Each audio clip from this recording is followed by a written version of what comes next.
La Médina déborde de vie. Des couleurs vibrantes, des bavardages animés et les cris joyeux des enfants emplissent l'air. Les marchands colportent leurs marchandises. Un kaléidoscope de produits attirant les passants dans le marché animé. Des femmes se rassemblent, leurs voix tissant une tapisserie d'histoire au milieu du chaos coloré. La lumière du soleil baigne la scène, illuminant les détails complexes de cette ancienne cité. Narration. C'est une histoire qui défie la logique humaine. Résonnant au-dessus des sons vibrants de la Médina, la grande maison se divise en deux mondes, reflétant des fortunes et des vies contrastées au sein des mêmes murs. Hawa, la première épouse, inspire le respect en supervisant la maison d'un regard ferme et connaisseur. La lumière du soleil pénètre dans le domaine d'Hawa, soulignant son contrôle et l'activité vibrante qui l'entoure. De l'autre côté, le cadre modeste laisse entrevoir une histoire différente, une histoire de solitude, et peut être de négligence. Deux entrées, deux destins, la maison d'El Hadji, une scène où des vies s'entrelacent, mais des mondes se séparent.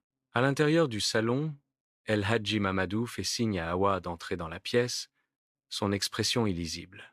Avec un calme trompeur, El Hadji annonce son intention de prendre une seconde épouse. Hawa absorbe le choc, ses yeux s'écarquillant imperceptiblement. Le visage d'Hawa reste impassible, ne trahissant rien de la tourmente intérieure. L'air s'épaissit de mots non dits tandis que le calme d'Hawa reste inébranlable. Hawa ferme la porte, s'isolant dans la maison silencieuse. Soudain, un vase s'écrase sur le sol, se brisant en morceaux. Les éclats de verre reflètent les morceaux brisés de sa vie. Ses yeux sont dépourvus d'émotion, reflétant un profond vide.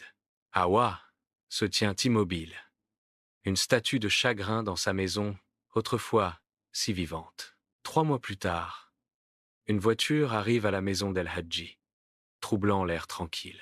Mariama sort, jeune et radieuse, parée comme une mariée. Sa beauté rayonne, un phare d'espoir au milieu d'attentes tacites.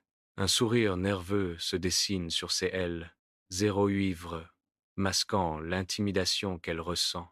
Elle se tient prête, un équilibre délicat entre impatience et appréhension. Dans la cour, Mariama adresse une salutation hésitante à Hawa. Les yeux d'Hawa croisent ceux de Mariama, mais seulement avec mépris. Hawa détourne ostensiblement le regard, un rejet clair. L'air crépite d'une tension non dite. L'expression d'espoir de Mariama s'estompe, remplacée par la douleur. La cour semble amplifier l'hostilité palpable. Dans sa cuisine ensoleillée, Mariama dresse délicatement un plat vibrant, ses mouvements précis et remplis d'un espoir tacite. Elle confie le repas à un enfant du quartier, un messager silencieux qui transporte son offrande à travers les rues étroites et animées. L'enfant disparaît avec le plat, laissant Mariama attendre, le regard fixé sur l'embrasure de la porte au loin. Le temps s'étire, et l'enfant revient, les mains vides, le plat intact, un poids lourd dans ses petits bras. Narration. L'assiette revient intacte, un écho sombre dans la cuisine lumineuse, marquant un rejet silencieux.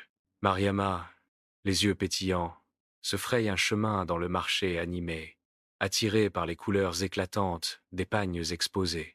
Avec un sourire ravi, elle choisit soigneusement un beau tissu, ses doigts traçant ses motifs complexes. L'idée de l'offrir à Hawa la remplit de joie tandis qu'elle paie le pagne, le visage rayonnant. Le jour suivant se lève avec une découverte troublante qui attend Hawa à sa porte.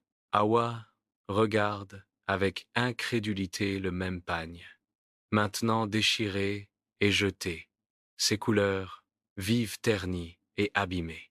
Son cœur se serre en reconnaissant le cadeau attentionné de Mariama, devenu maintenant le symbole de quelque chose de brisé.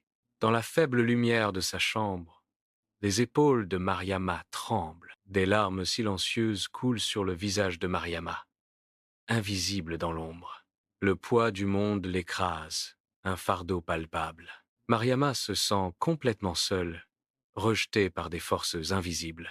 À l'intérieur de la maison d'El Hadji, des tensions couvent sans que personne ne s'en aperçoive, tandis qu'El Hadji Mamadou fait la navette entre ces deux maisons, El Hadji semble détaché, son attention étant absorbée par les affaires du monde, paraissant ignorer les conflits grandissants.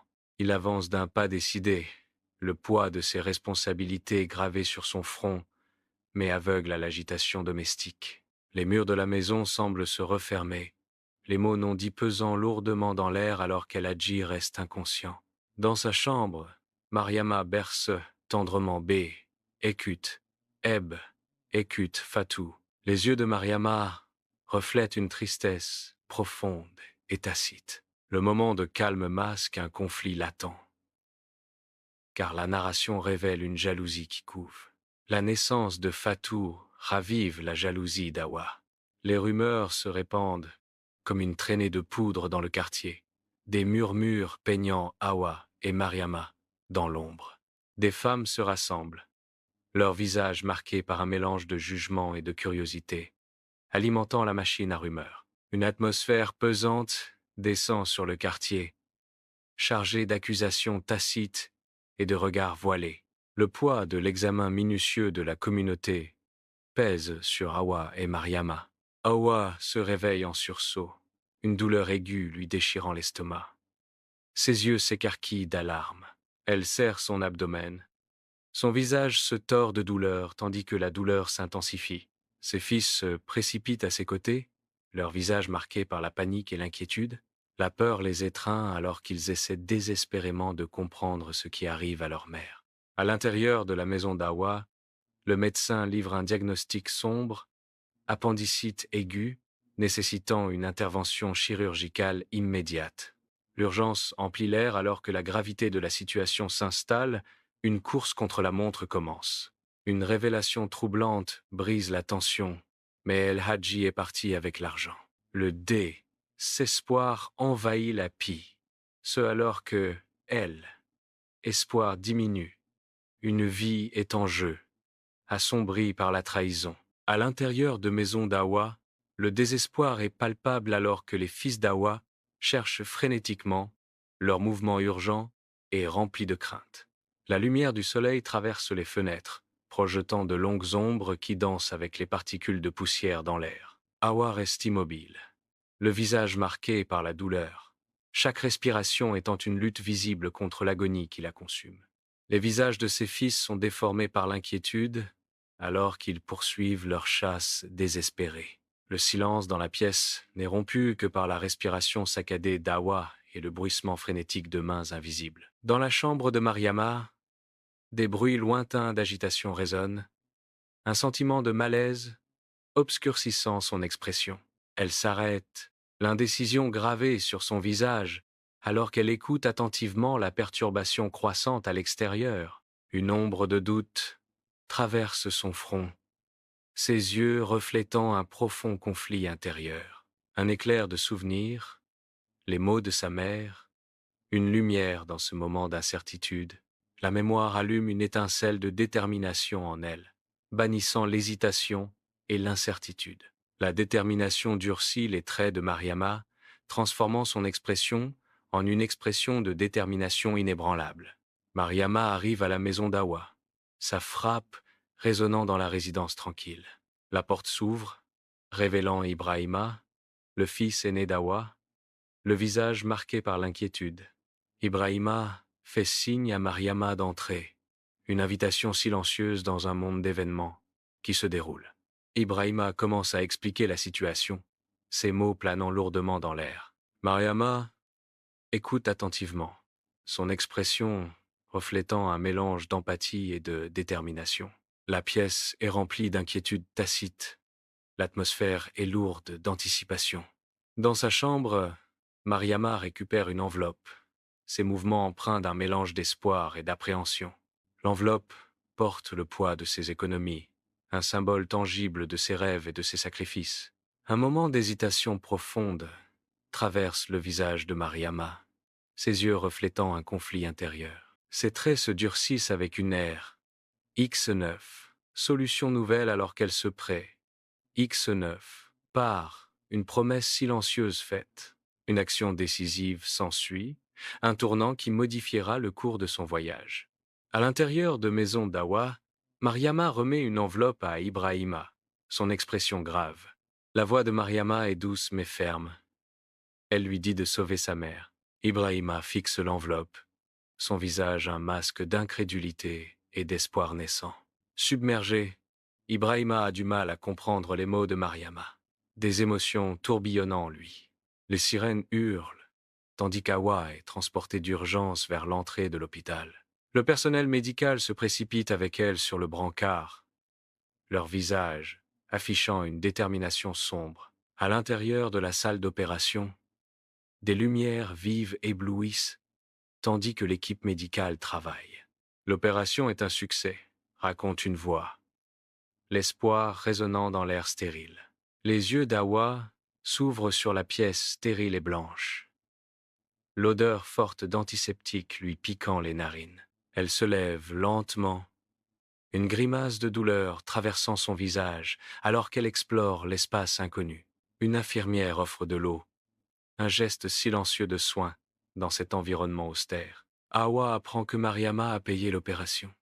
La honte l'envahit.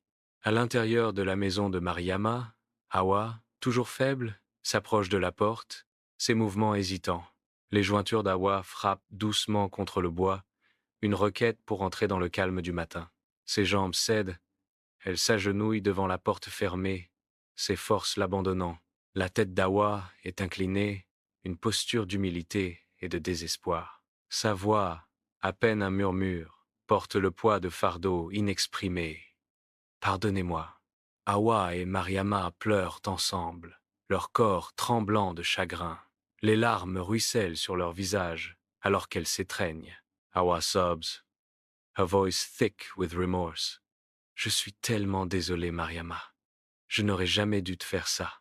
Mariama responds, her voice filled with grief. Moi aussi, Awa. Pardonne-moi. Nous avons toutes les deux fait des erreurs. Je te pardonne, murmure Awa, et Mariama reprend en écho. Je te pardonne aussi, alors qu'elle s'étreigne.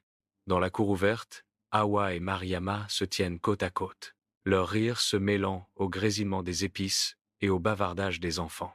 La lumière du soleil réchauffe leurs visages alors qu'ils partagent des secrets de cuisine, leurs mains bougeant en harmonie avec l'habitude. Un sourire partagé passe entre elles. Une compréhension silencieuse forgée au fil des années d'amitié et de maternité. Des enfants jouent à leurs pieds, leurs cris joyeux emplissant l'air, un témoignage de l'amour qui les entoure. L'arôme de leur cuisine emplit l'espace commun, une invitation parfumée à un repas partagé et à des vies partagées. La cour bourdonne de vie et de rire, un tableau vibrant de femmes soutenant les femmes, la famille et la communauté. Sous le manguier, Awa et Mariama regardent les enfants jouer, la lumière du soleil peignant le sol de motifs changeants. Les rires résonnent dans la cour, se mêlant au doux bruissement des feuilles dans le vent. Awa se tourne vers Mariama, les yeux interrogateurs. « Qu'est-ce qui t'a poussé à me sauver ?» Le regard de Mariama s'adoucit, une histoire de sens plus profond est sur le point de se dévoiler. C'est une longue histoire. Il s'agit de deux loups. Commence Mariama, sa voix remplie d'une histoire indicible.